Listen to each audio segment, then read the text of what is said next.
Meanwhile, the Scarecrow prepares for 31 horror toys in 31 days. Oh dear God, no, it's the gay Schumacher batnip suit. Wait, no, please, no, it wasn't me! Wait, no, please, no! Wait, no, please, no! No, it wasn't me!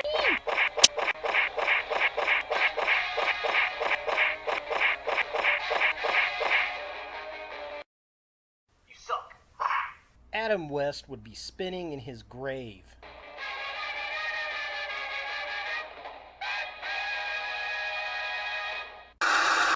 Hey guys, now you can follow me on Facebook. Just go to facebook.com/UltraMaximusReviews.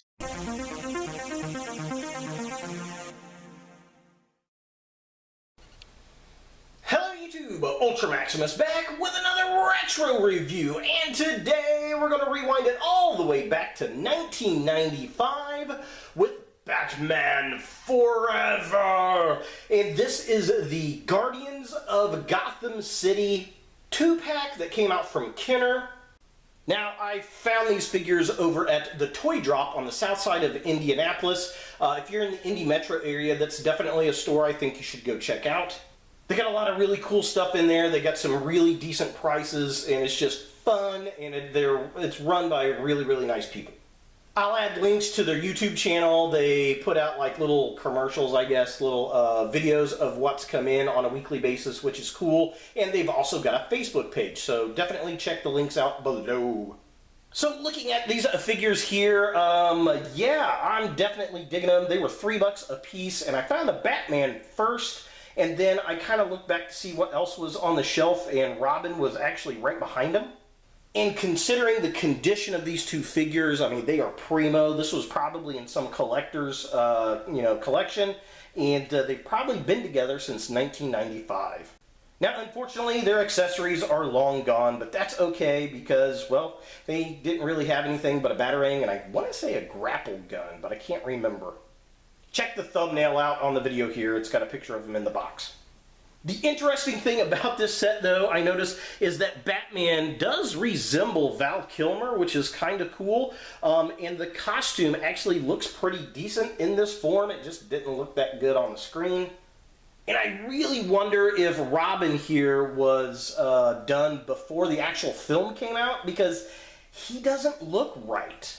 It's like they already had Batman down of what he's going to look like, but they were still in the development phase of Robin because the R's off, he's got the wrong style of cape, his hair's the wrong color, and he's got a Bat logo on his belt, which is just all kinds of weird. Now, because this was in the 90s, the articulation really isn't there for these figures. They're more into dynamic poses. The dynamic duo and the dynamic poses. Yeah, I mean, it is what it is. What I do like about the figures, I really like the paint, especially on Robin here. He's got that very metallic-y sparkle paint job on the green and the red, which really matches what it looked like on the film, so that's cool. And then Batman has this kind of pearlescent charcoal look going on. Again, much like what we saw in the film. And if you go back and look at any kind of historical stuff on that movie, you know that Warner Brothers really wanted to sell some toys from the Batman films, and that's why we went from the darker Tim Burton films to the bright and poppy Joel Schumacher movies, which McDonald's actually had a big heavy hand in because they couldn't sell Happy Meal toys with evil dark Batman toys. I guess. I don't know. Now, articulation on these figures are very limited. Looking at Batman here, his head moves back and forth, arm moves up and down, this arm moves up and down, leg moves up and down, and this leg moves up and down. The cape is a nice soft vinyl, which is cool. You actually get a lot of detail on Batman, which is very nice. I guess the cape can pull off, but I don't really want to. It's kind of hanging loose around his neck, which is cool. Getting these guys into the proper pose is interesting. Get to stand upright. Come on, get the balance. Must balance. There we go. Yeah, so you got to find the right balance to get these guys to stand. which is really annoying for Robin. You just have to keep his back leg really, really far back. Now, his cape does come off really easily. He doesn't have near the detail that Batman does. But yeah, look at that R. Isn't that weird? It looks like they just painted it on there, and the design is completely different. But his articulation is exactly the same. If I can get it back into focus. There we go. Head moves back and forth. Arm moves up and down, that arm moves up and down, and then the legs, of course, move up and down, and that's, well, about it for the articulation on this guy. Again, if I can get him back into his stand pose. Come on, buddy. You can do it. You can maybe do it. Oh no. Let's put his little cape back on here. Maybe the balance will help. The cape will be the magic thing that gets him to balance right. And yes, actually it does. That's very strange. But yeah, I mean, they're kind of simple figures, but they look good with the light hitting on them, and I don't know, it's kind of hitting that 90s nostalgia that I've been getting into lately, and well, it works for me. So taking a closer look at the Batman figure himself, again, it actually does resemble Val Kilmer a little bit, which is very cool. I love that kind of pearlescent charcoal costume. The bat symbol looks pretty good. He does not have the bat nipples. The cape and the cowl have a nice kind of darker flat plastic and vinyl, which is a nice, contrast to the shiny costume that we get. We get some nice sculpted work on the cape itself up there, which looks good. The suit itself has a lot of detail in it. You really don't notice it until you get up close to it from a distance. It doesn't really show off as well, but yeah, they put a lot of work into this little sculpt on a pretty simplistic toy. Taking a look at the midsection of the figure, again, I like the sculpt work. I like the gloves, how they're flat compared to the pearlescent of the rest of the suit. The belt looks pretty decent. We get some silver and gold paint apps in there, looking nice. The hands are kind of fisted and open to hold, like, I guess, a batarang. Again, not much articulation, but they didn't. It was all about dynamic poses in the 90s, right? The cape itself, love the sculpt work on it. I feel like the cape is like up to modern standards on action figures that we see like with Multiverse and Marvel Legends figures, so that's definitely pretty cool. Overall, I mean, I just can't complain that much about the figure. Finally, taking a look at the legs of the figure, the bottom of the cape's got the nice, very easygoing point at the bottom of the cape for Batman, which I like. Looks pretty good. The boots, again, nice flat black compared to the pearlescent shininess of the rest of the figure, which is very, very cool. And yeah, it's a matter of getting him in the right pose to get him to stand proper. But other than that, I mean, you know, it's pretty good for a 90s figure.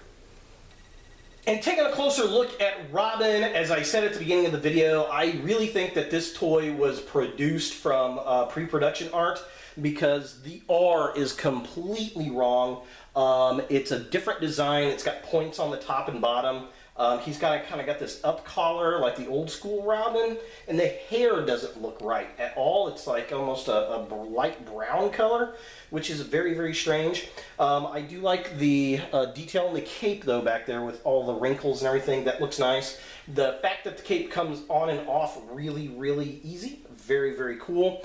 It does kind of cover the R up a little bit, but it is what it is. And then just kind of get a close-up. Let me take this cape off and show you. This is really what gets me on this particular figure. Look how drastically different that R is compared to what we finally got in the film.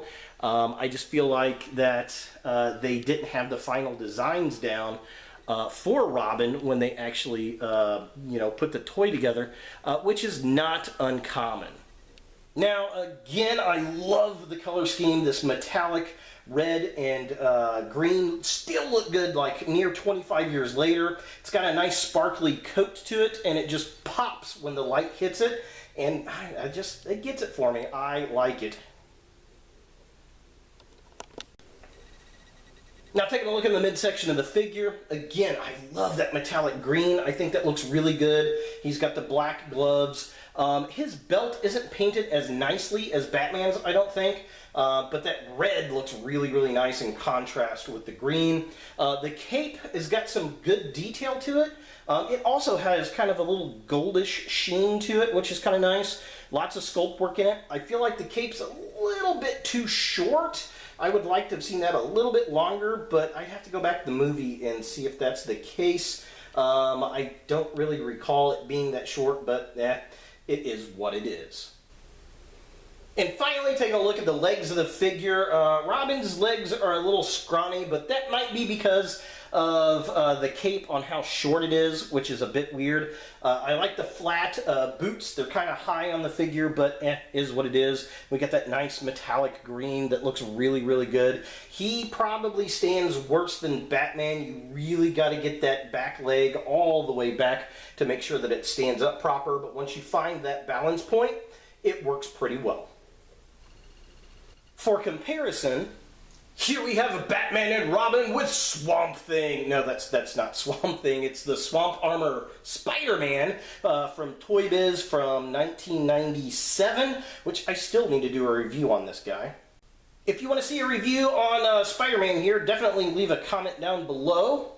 But as you can see, these Kenner figures are a little bit smaller than the Toy Biz figures. The Spider-Man is about 2 years newer than the Kenner figures here. And he's got a lot more articulation, but I still have to say the sculpt and the paintwork on these Batman Forever figures does look pretty good. So is the Batman Forever Guardians of Gotham City 2-pack something that you want in your Batman collection? If you collect all the movie figures, you're probably going to want this. If you're just an all-round Batman completist, sure, why not? If you like old kitsch 90s toys, yeah, sure. I think they're pretty good figures. They're definitely in that era where toys were supposed to be played with, not displayed. Fortunately, though, I think these were displayed for a long time. The colors look great. The paint's perfect. I love the metallic sheen to Robin there. Looks good. The pearlescent on Batman looks really, really nice.